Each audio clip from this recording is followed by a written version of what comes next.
Never let a dinosaur scribble. I recently got a pet dinosaur. I know, it's hard to believe, but it's true. And everyone keeps telling me, never let a dinosaur scribble.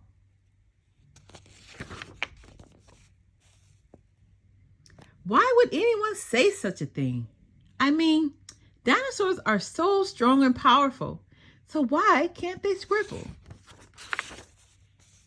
I thought if I gave him just one crayon, what could go wrong? Well, I'll tell you. He took off running toward the wall.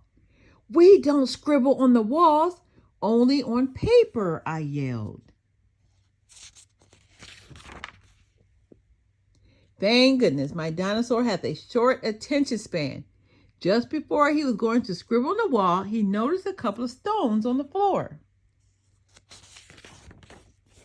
He started to scribble on one of the stones, which was great. But there was just one problem. He really couldn't see the scribble at all. I could tell that he had another idea. He went to grab the paint. This wasn't going to end well. But then he got another idea.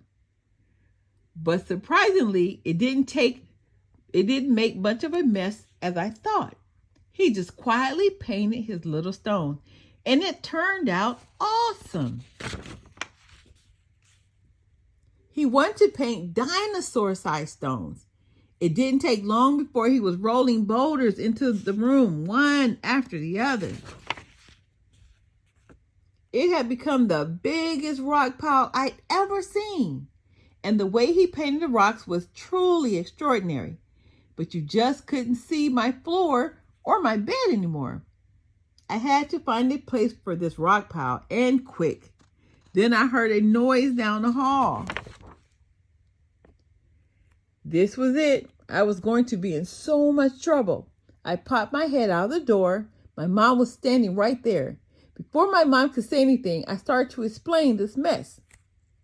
Well, it all started when I heard to never let a dinosaur scribble. But I had to find out why, so I gave my dinosaur a crayon, and then he ran towards the wall with it. Thank goodness he got distracted with some small stones, and he started scribbling on them instead. But he couldn't see the scribble at all, so he got some paint. He loved it so much that he got bigger stones, giant ones, and it made a mess. I'm sorry. My mom peeked around the corner and smiled. "You didn't make a mess. You made some spectacular art." When I turned around, there was just a little pile of stones on my table. No huge boulders and no gigantic rock pile. But still, some of the best art I've ever seen. All this time, people wanted to stop dinosaurs from scribbling. It could be because they try and draw on walls or make a gigantic rock pile. But if my dinosaur had never scribbled, he would have never learned how to make this amazing stone art. So the next time you hear, "Never let a dinosaur scribble," just remember, all great art starts with a scribble. And even dinosaurs have to start somewhere. The end.